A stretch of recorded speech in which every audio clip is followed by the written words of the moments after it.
The storm was unlike anything the town had seen in years. Snow poured from the sky in heavy, endless sheets, each flake glittering for only a heartbeat before it became part of the white wall swallowing the landscape. The wind screamed as though it were alive, tearing through the narrow streets, rattling loose shutters, and bending trees until they groaned. Telephone wires hummed under the strain, their voices sharp against the muted silence of buried houses. In the darkness of that night in 1976, the town seemed smaller, more fragile, a scattering of lights flickering beneath a sky determined to erase everything below it. Somewhere within that storm walked two children, a brother and sister. Their small boots pressed into the drifts, only to vanish as the wind swept across their tracks. They held onto each other, the older guiding the younger, their outlines blurred by snow until even their shapes seemed uncertain. To anyone watching from a window, it would have looked like shadows moving through a world stripped of color. They were seen once, briefly, by a neighbor shutting his barn door. He would later swear he heard their laughter carried faintly on the wind, though perhaps it was only the storm playing tricks. Inside their home, a fire crackled in the hearth, waiting for them. Their mother had left the lamp on in the kitchen, casting a yellow glow across the table set for supper. The plates were warm, the food prepared, and the sound of the clock ticking against the silence seemed louder with each passing minute. She glanced at the door again and again, expecting it to open, expecting to see their red cheeks and snow-covered coats appear. Instead, the wind rattled the frame and howled through the gaps, as though mocking her faith that children always come home. The storm worsened, swallowing the town in a whiteout.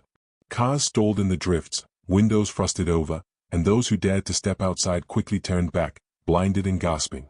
Yet the children pressed on somewhere unseen, their laughter, or cries, lost in the storm's roar. The blizzard became both a curtain and a wall, a veil that kept them hidden from the eyes of those who searched too late.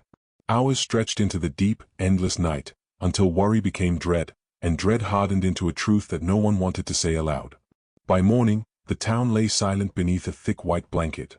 The snow was piled high against doors, roofs bowed under its weight, and paths had to be dug before the world could move again. The children's home still held the quiet warmth of expectation. The lamp had burned through the night, its light dim in the pale morning. Their beds were untouched, the coats still missing from their hooks. The mother stood at the window, her breath fogging the glass, eyes searching the white horizon for a shape, a shadow, any sign. But the snow only stretched endlessly, concealing what it had taken. That day, their absence became a wound in the heart of the town. What began as a late arrival turned into panic, then into whispered prayers against the cold. Neighbors gathered in kitchens, speaking in hushed voices about the storm, about the children who had dared it. Their father moved silently through the house, opening and closing doors as though one of them might lead to where his children had gone. But no door did, and no answer came. The clock continued to tick, steady and merciless, a reminder that time was moving forward while the children did not. The storm would be remembered for its violence, its cruelty, but also for the night it swallowed two young souls and refused to give them back. To the town, it felt as though winter itself had opened its jaws, and in one breath of icy wind, had consumed something precious and irreplaceable. Their disappearance was not loud, not marked by screams or alarms, but by the simple, unbearable truth of silence. It was a silence that stretched far beyond that single night, a silence that would linger for years, for decades, until even the snow itself seemed to carry the weight of it. And in that silence lay a haunting certainty. The storm had taken them. The whiteout had closed over their steps, their voices, their warmth, and left behind nothing but the hollow echo of absence. They had stepped into the night together, and they never came home. They were known in the town simply as the winter children. Not because they were born in the cold season, but because they seemed to belong to it.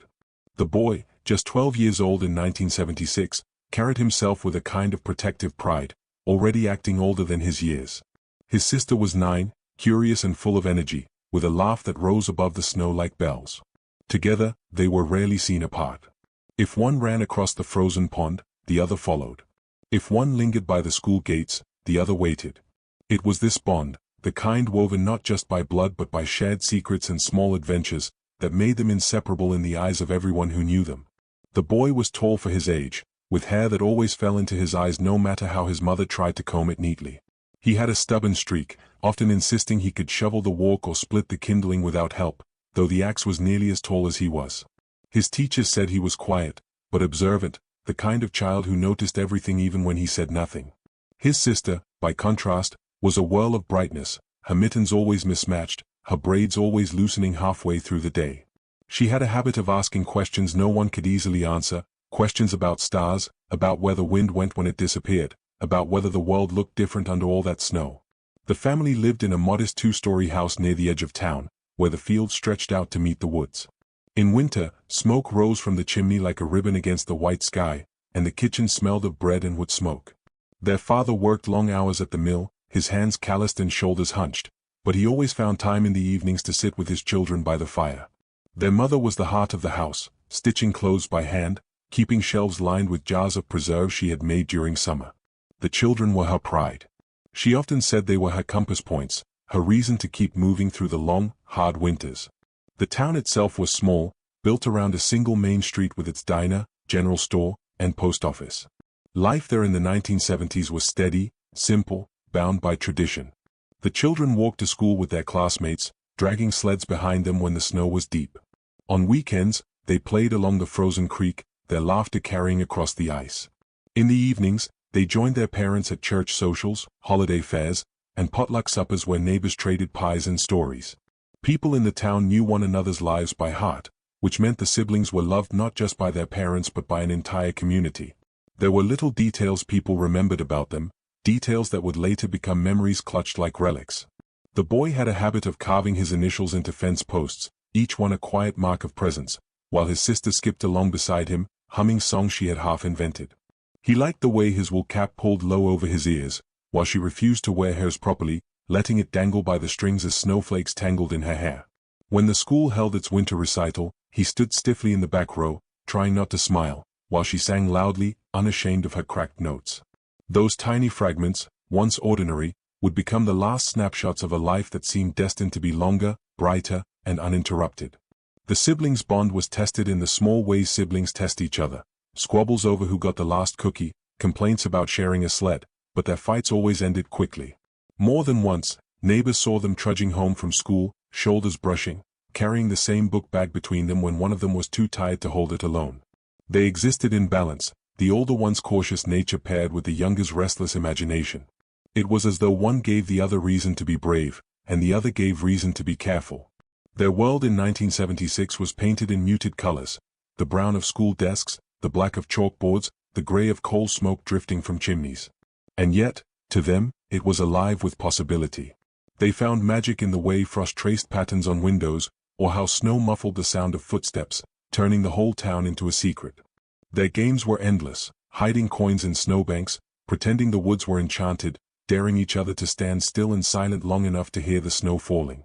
Every winter gave them new stories, new adventures to carry back home.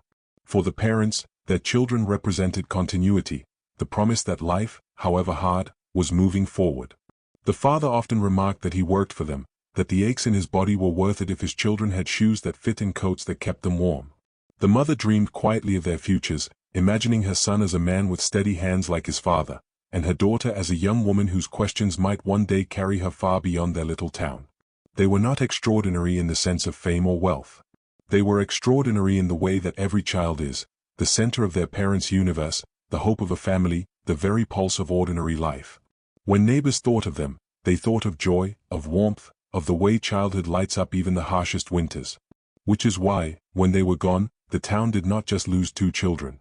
It lost the brightness they carried, the laughter that softened the long months of snow, the small rituals that made cold days bearable.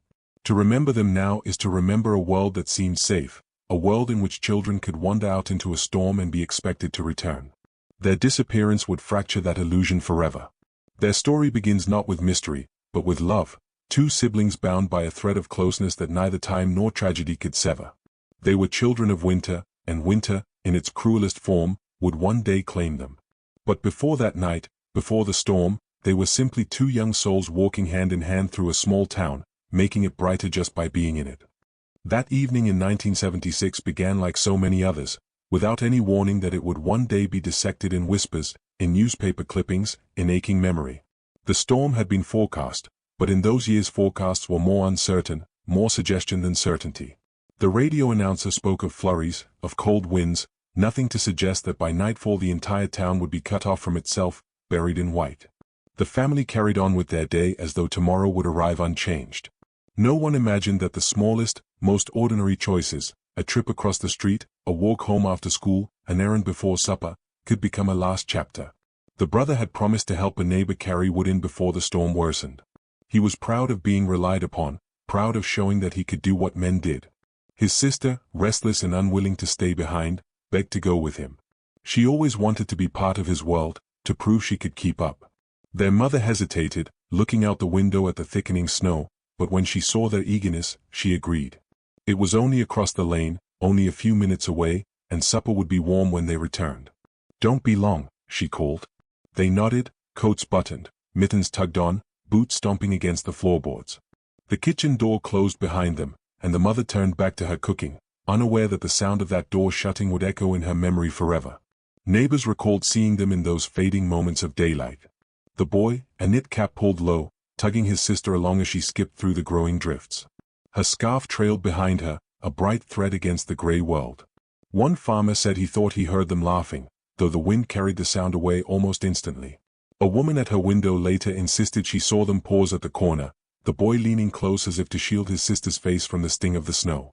Ordinary movements, ordinary gestures, yet when recalled later they would seem impossibly fragile, like fragments of a dream that slipped away upon waking. By the time the wood was stacked, the snow had thickened into a curtain. Visibility shrank to feet, then inches. The neighbor urged them to hurry home. He watched as they set off down the lane, his own lantern raised high. For a moment he could see the glow of their outlines, two small figures pressing forward together. Then the wind bent, a white wall swept between them, and they were gone. At the house, their mother set the table. Plates clinked, silverware aligned with care. She checked the door, expecting the sound of boots stomping, of coats shaking loose their snow. Instead there was only the hollow whistle of wind. The food cooled. The clock ticked. Minutes stretched. She went to the window, pressing her palms against the cold glass. The lane was gone beneath a blur of falling snow. She told herself they were delayed, that children always found their way home. Still, worry began to coil inside her like smoke. By nightfall, the storm had strengthened into fury. The father returned from the mill late, trudging through drifts waist-deep, face burned raw by the wind. When he opened the door, stamping snow from his boots, his wife's face told him what words could not. He checked every corner of the house, as if they might be hiding, as if they might leap from behind the curtains with giggles at their little game. When no laughter came, he threw on his coat again and plunged into the storm. Lantern light swayed through the streets that night as neighbors joined the search. Voices called their names into the storm, though the wind swallowed every syllable. Dogs barked but lost the trail within minutes, confused by the drifts that shifted and erased. The snow itself seemed to be working against them, burying every footprint almost as soon as it was made. A neighbor swore he saw two small shadows near the edge of the woods, but when he reached the spot, there was only emptiness and the groan of branches bending under the ice. Back at the house, the mother sat with her hands clasped tightly together, listening for the door. Each time it rattled, her heart leapt, but the storm never delivered what she prayed for. The fire dimmed, the clock struck midnight, and the silence grew unbearable. She whispered their names as if saying them aloud might summon them home. Those hours would become frozen in memory for the entire town. They were not marked by violence or noise, but by the unbearable stillness of two children who should have returned and did not. Every small detail, the plates cooling on the table, the scarves hung by the door, the neighbors searching with lanterns, would later be retold as though within them lay the answer. Yet the truth of that night remained simple and cruel. Two children stepped into a storm, and the storm did not let them go. By dawn, hope had thinned but not broken. The snow had blanketed the world so deeply that doors could barely be opened. Searchers dug paths with shovels, calling, listening, but the children were not found. The town had slipped into a nightmare without realizing it. What began as an ordinary evening had hardened into mystery. And somewhere, hidden beneath that white expanse, a story was waiting, one that would take nearly half a century to tell. The storm did not lift quickly. By morning, the snow lay so deep that doors could not be opened from the inside. Windows were frosted opaque, roofs bent beneath the weight, and chimneys choked on the wind's relentless howl. Yet even in that suffocating silence, people stirred. News spread swiftly through the small town that two children had not returned home. It began with hushed questions exchanged at back doors, then with hurried footsteps through knee-high drifts. Soon it was spoken plainly, with alarm, the brother and sister were missing. The first searchers were neighbors. Men rose from their beds before the sun had fully lifted, pulling on heavy coats, lanterns in hand. Their boots crunched against the frozen ground as they fought their way down unplowed lanes. Some carried shovels, others axes to hack through ice. Mothers handed out scarves and flasks of coffee, their faces pale with worry. They knew the children well, every soul in town did. To search for them was not duty, but instinct. They were everyone's children. The father was at the center of the effort, his face set in grim determination. He refused rest, refused warmth. His eyes scanned every drift, every hollow, every shadow, as though sheer force of will could make them appear. His voice carried above the wind as he shouted their names, growing hoarse but never faltering. The mother remained at home, pacing the floorboards, unwilling to leave in case the children returned and found the house empty.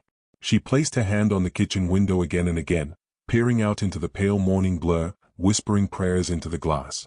By midday, more than 24 townsfolk were searching. They fanned out across fields, into the woods, down frozen creek beds. Lantern lights swung in wide arcs, glinting against ice. Dogs strained at leashes, their noses pressed into the snow, but they grew restless and confused, circling aimlessly. The storm had erased every trace, every footprint. Paths ended abruptly, swallowed by drifting white. The snow was not merely covering the children's trail, it was devouring it. Helicopters were summoned from the county seat. By afternoon, their rotors churned the blizzard, slicing through the endless white. Searchlights swept across rooftops and tree lines, casting eerie beams into the swirling storm. But from above, the town looked like a blank canvas. Roads, fields, fences, all were hidden under an unbroken sheet of snow. The helicopters circled again and again, but they saw nothing. They could not even tell where one road ended and another began. Inside homes, the air grew tense. Curtains twitched as residents looked out, waiting for news. Some gathered in the church hall, clasping hands and bowing heads, their voices trembling as they prayed. Others bundled themselves in heavy coats and joined the search despite the danger, unwilling to let exhaustion or cold stop them. For every shovel of snow turned, for every lantern swung, the town seemed to grow more desperate. The hours dragged on. Darkness came quickly, swallowing the sky in shades of gray and black. The searchers lit torches, flames sputtering against the wind. They trudged further, calling, always calling. A few swore they heard echoes, thin, fleeting, almost like laughter, but when they ran toward the sound, there was only emptiness. A heavy silence pressed down, broken only by the storm's moan. Frustration grew with fatigue. The sheriff barked orders, but his own face betrayed his fear. He knew that every passing hour lessened the chance of survival. Children could not endure such cold for long. Still, no one gave up. Some scoured barns, lifting hay bales, searching for signs the children had sought shelter. Others broke ice on the river's edge, fearing what they might find beneath. Each possibility carved deeper lines into the searchers' faces. In the middle of the night, the search parties returned home one by one, forced by exhaustion and the danger of frostbite. The father did not sleep. He walked until his legs gave out, until neighbors pulled him inside against his will. He sat by the fire, staring into the flames, his jaw clenched, eyes unfocused. His wife wrapped a blanket around his shoulders, but he did not feel it. He could not rest knowing his children were out there, somewhere, hidden by the snow's merciless hand. Morning came again, pale and merciless. The storm eased slightly, though the drifts stood higher than fence posts. The search resumed with renewed urgency. More volunteers arrived from neighboring towns, faces unfamiliar but voices firm with determination. The fields were combed systematically, every barn, every shed, every hollow in the woods. Still nothing. The snow was an accomplice, hiding what it had taken. It gave no answers, only silence. After 3 days, the sheriff made a somber announcement. The official search would be scaled back. Resources were thinning, the storm had taken its toll, and hope was slipping. But the father refused to stop. With a lantern in hand, he walked every evening into the fields, tracing paths only he could imagine, whispering his children's names into the cold. Neighbors sometimes joined him, sometimes followed at a distance, but often he walked alone. The town carried on, but uneasily. Whispers began to spread in the corners of the diner, in pews at the church, in quiet conversations outside the post office. Was it possible they had not been lost to the snow at all? Could something else have happened? Suspicion crept in like another kind of storm, invisible but heavy. The search for the children had united the town. Now, the lack of answers began to divide it.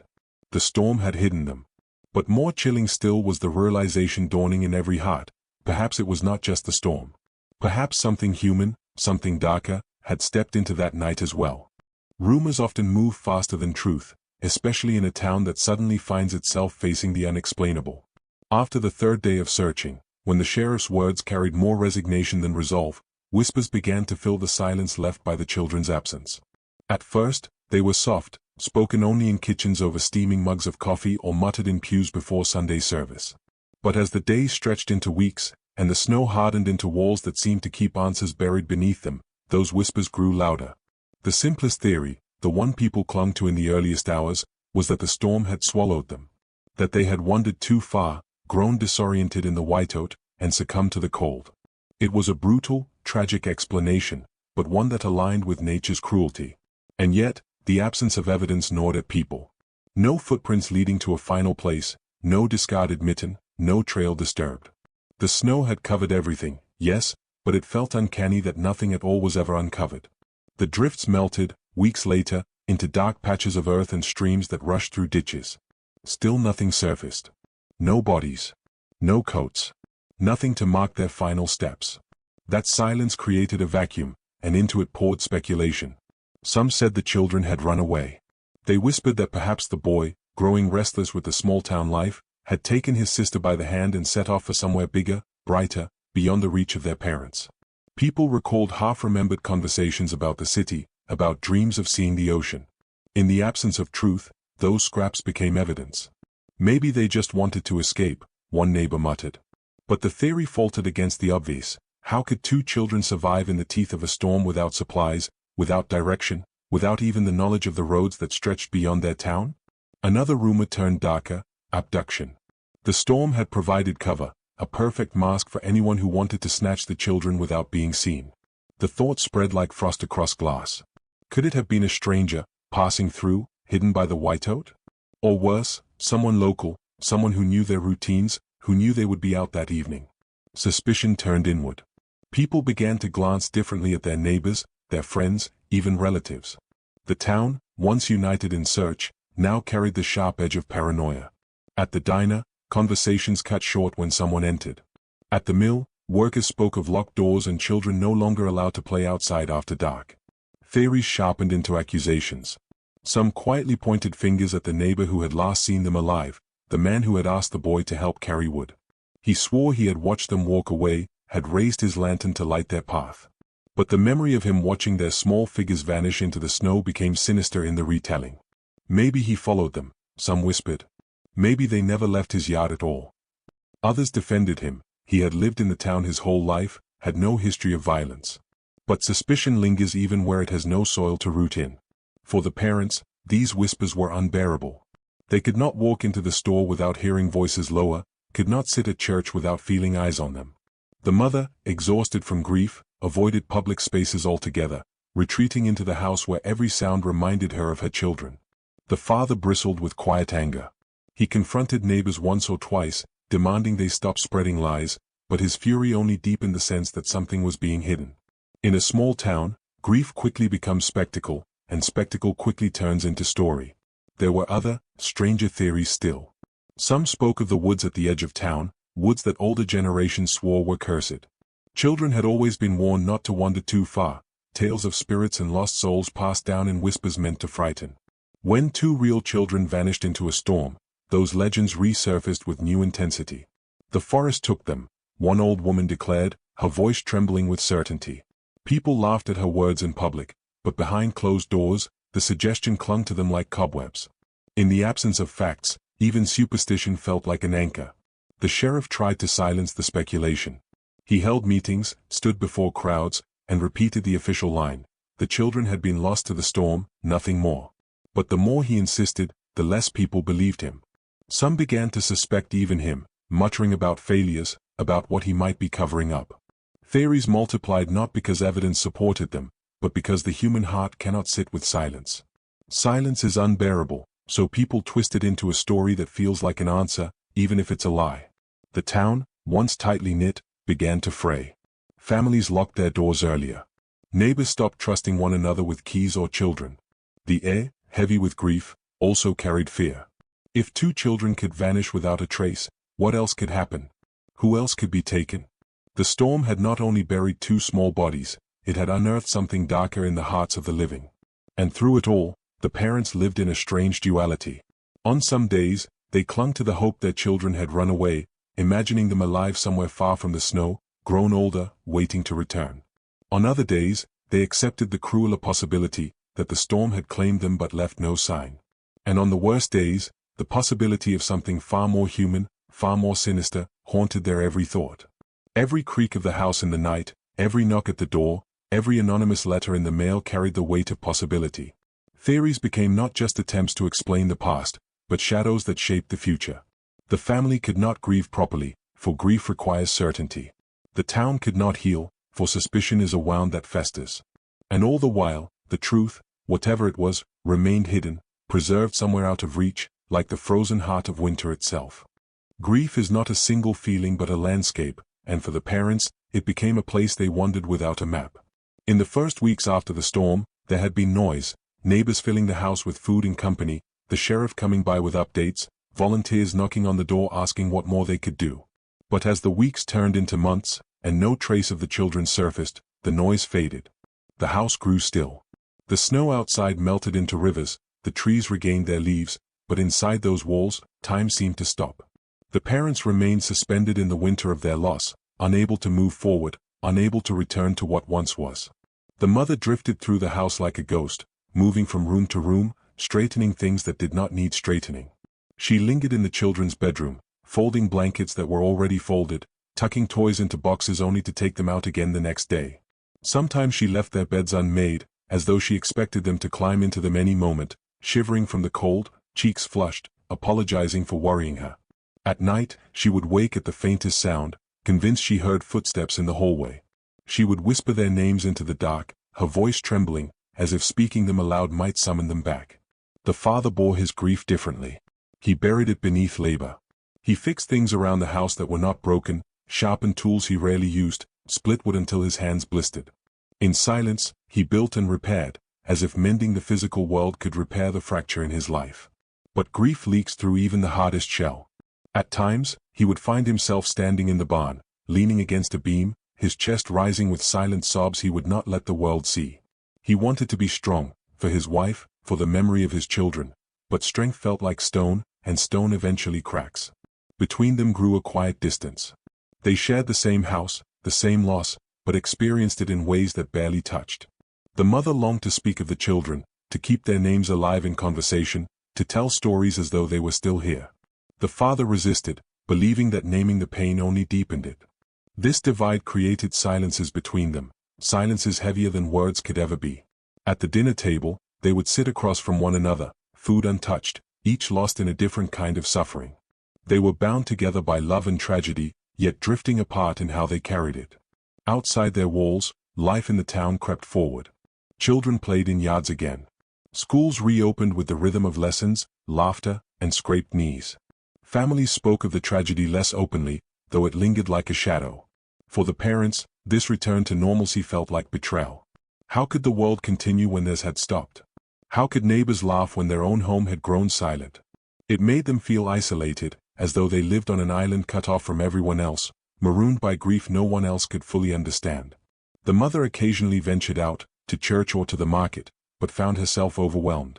She could feel the weight of stares, sympathetic, yes, but also curious, pitying, speculative.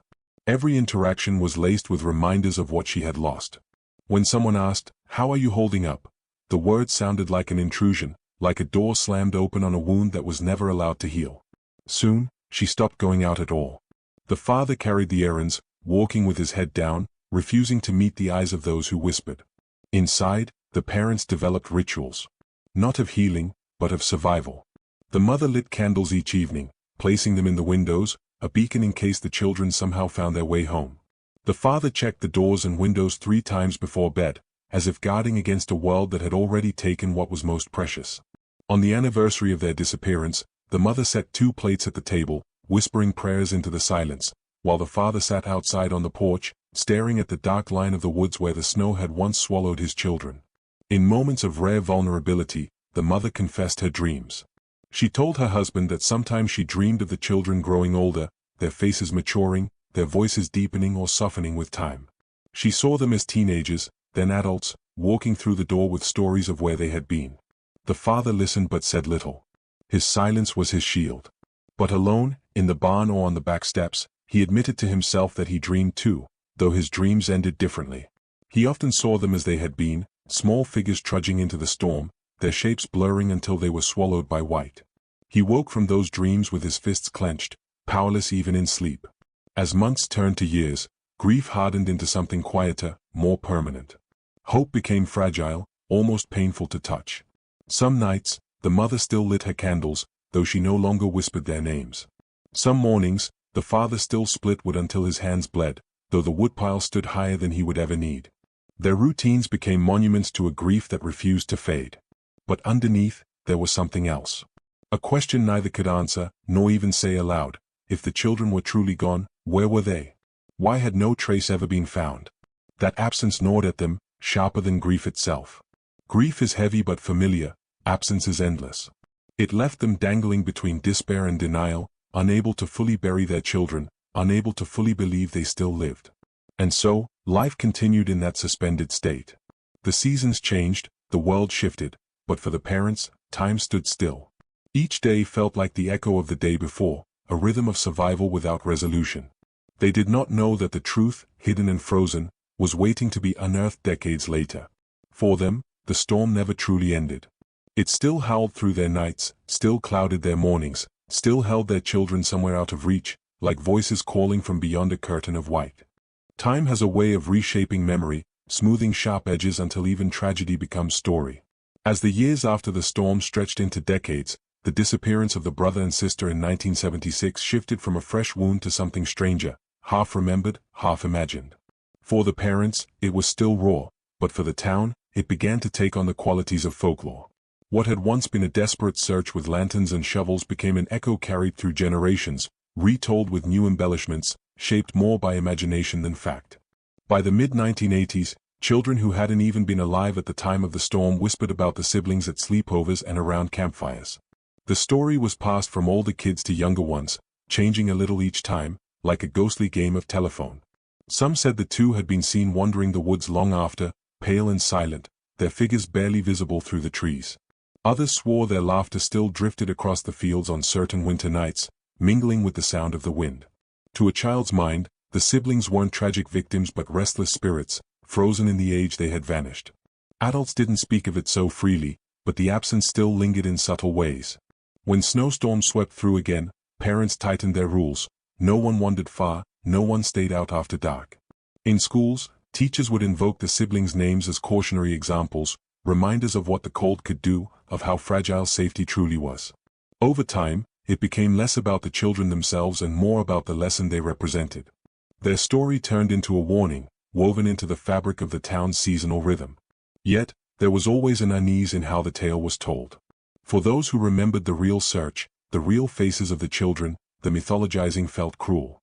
The parents especially despised the way people spoke of their children as legends or ghosts, as though they had never been real flesh and blood. But their objections were swallowed by the larger current of time. The truth, whatever it was, had been lost, and in its place the town built its own narrative. In diners and barbershops, older townsfolk debated theories as if they were discussing history. Some swore the children had run off and survived elsewhere, perhaps starting new lives under different names. They pointed to stories in the newspaper of missing people found years later, trying to graft those rare happy endings onto this one. Others remained convinced of darker explanations. They whispered that someone local had been involved, someone still living among them, carrying the weight of an unspeakable secret. Each new resident who moved to town was introduced not only to the streets and shops but also to the story of the storm, the unsolved loss that hung over every snowy night. As decades passed, the siblings' disappearance took on a paradoxical role. It frightened children, but it also connected them. It was the story everyone knew, a thread tying the community together through time. And yet, beneath the fascination, there was a quiet guilt. For the town had moved on, reshaped its life, while the parents never truly had.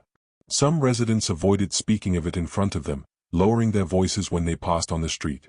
Others, perhaps unconsciously, leaned into the folklore because it was easier than facing the raw truth, that two children had vanished, and no one had ever answered for it. There were reminders that pierced through the myth. Every winter, the anniversary returned, and with it a heaviness no amount of folklore could mask. The local newspaper would print a brief piece, a remembrance of the storm, a photograph of the children's smiling faces. For a few days, the silence broke, and the tragedy felt real again. People left flowers on the family's porch or slipped notes into their mailbox. But just as quickly, the ritual faded, and the myth reclaimed its hold until the next year. For the younger generation, who knew the siblings only as ghostly figures in stories, the details blurred. They no longer recalled the exact date or the exact ages.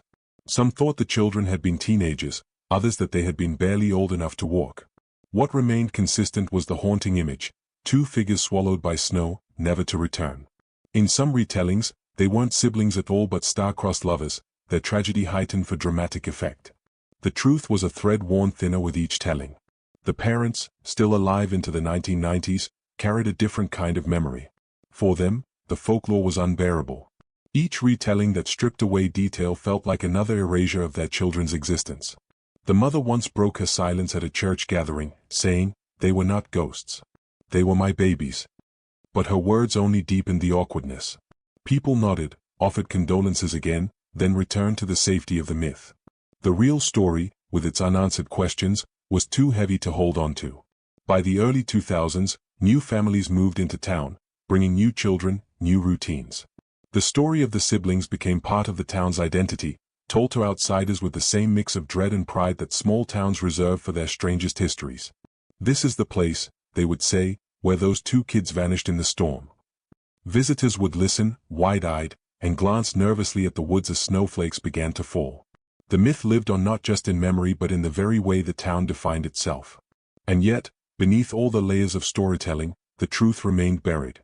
Every whispered legend, every retelling around a fire, every cautious warning to a child was like snow falling over a hidden ground, covering, disguising, but never erasing. What no one knew was that the truth had not vanished at all. It was waiting, locked away, frozen in time, to be discovered decades later. The siblings were not ghosts. They had not run away. They had not disappeared into thin air. But until that truth emerged, the town lived in its own story, comforted and haunted in equal measure by the legend they had created out of silence. Nearly half a century had passed when the first crack in silence appeared. By then, the story of the siblings had become something like a local legend, sealed away in the minds of younger generations as a cautionary tale rather than an open wound. The parents were gone, buried side by side in the churchyard, their lives ending without answers. The town had changed, new stores, new roads, new families, but the old houses remained, their beams and bricks holding memories no one had unearthed. And it was within one of those aging structures that the past, frozen for decades, began to thaw. The discovery began without ceremony. A developer had purchased a row of derelict storage buildings on the edge of town, intent on clearing them to make way for something new. They were simple, utilitarian spaces, metal lockers stacked in long corridors, once rented by locals to hold old furniture, tools, and keepsakes. Most had been abandoned long ago. Rust marked the hinges, and the locks were corroded with years of neglect. The workers moved methodically, cutting through bolts, cataloging what remained, discarding what was too far gone. For hours, the process was mundane, a rhythm of dust and metal. Then they reached a particular locker. From the outside, it was unremarkable, just another gray door in a long corridor of identical doors. But when the lock was cut and the hinges pried, the air that escaped carried a strange chill, sharper than expected, as though the cold of another time had been sealed within. Inside, there was no clutter of furniture or tools. Instead, the space was oddly neat, almost deliberate, as though someone had arranged its contents to tell a story, or to conceal one. At first glance, the workers saw only a pile of old winter clothing, stiffened with age. Coats, scarves, boots, items that seemed oddly out of place in storage, yet not entirely unusual. But beneath the fabric lay something heavier, something solid that resisted when they tried to move it. The shape of it, indistinct yet human, sent a ripple of unease through the group. Silence fell in the corridor, broken only by the sound of someone's breath quickening. They had expected forgotten junk, not this. The authorities were called, and soon the storage building was cordoned off with yellow tape, its quiet halls filled with the echo of footsteps and clipped voices. For older officers, the rumor spread quickly: the siblings. Could it be? The idea seemed impossible, almost absurd, yet as news traveled, hearts quickened with a mix of dread and anticipation. After decades of speculation, could the truth really be hidden here, in a forgotten locker on the edge of town? The forensic team worked carefully, documenting each detail, treating the space as both a crime scene and a time capsule. The coats were bagged, the items catalogued. And then, as they pulled away layers of frozen fabric, the outline became undeniable. Small bones, fragile and preserved by the cold, emerged from beneath. First one, then another. Side by side, as though even in death they had remained together. The locker had become a tomb, and inside lay the siblings who had vanished into the storm so many years ago. The discovery struck the town like thunder. 4 days, it was all anyone spoke of. News crews arrived, their cameras panning across the storage site, interviewing townsfolk who had once whispered their own theories into the dark. Older residents wept, remembering the children as they had been, bright-eyed, playful, lost too soon. Younger ones, raised on folklore, suddenly saw the myth collapse into reality. Ghosts were replaced with bones, legends with evidence. The air itself seemed heavier, as though time had folded in on itself. For the families of those long gone, the revelation was bittersweet. The parents had died without knowing, their lives spent in tormenting uncertainty. And yet, perhaps there was mercy in that, they had been spared the terrible truth that was about to unfold. The siblings had not wandered into the woods, had not been taken by a storm alone. They had been hidden deliberately, placed into that locker by human hands. The storm had not swallowed them. Someone had. The locker became more than a discovery, it was a doorway into questions that had slept for nearly half a century. Who had placed them there? Why? How had the secret remained buried for so long, even as the town speculated and searched? The neatness of the arrangement, the deliberate concealment, suggested more than panic, it suggested calculation. This was not the chaotic work of nature but the quiet cruelty of someone intent on erasing 2 small lives. The shock reverberated far beyond the town. Old newspaper clippings were unearthed, reminding people of the search parties, the unanswered questions, the grief that had once paralyzed an entire community. For those who had lived through it, the reopening of that wound brought both closure and devastation. For those who had only heard the story as folklore, it was a brutal awakening. The children had never been phantoms in the woods. They had been here all along, locked away, waiting for someone to find them. And with that discovery came a deeper unease. If the truth had been hidden so carefully, what else had been concealed? Who had carried this secret all these years, walking freely while the town built myths to explain their absence? The snowstorm of 1976 had obscured the children's final steps, but the locker revealed something far darker than nature's indifference. It revealed intention. It revealed betrayal. The frozen silence of the locker had broken.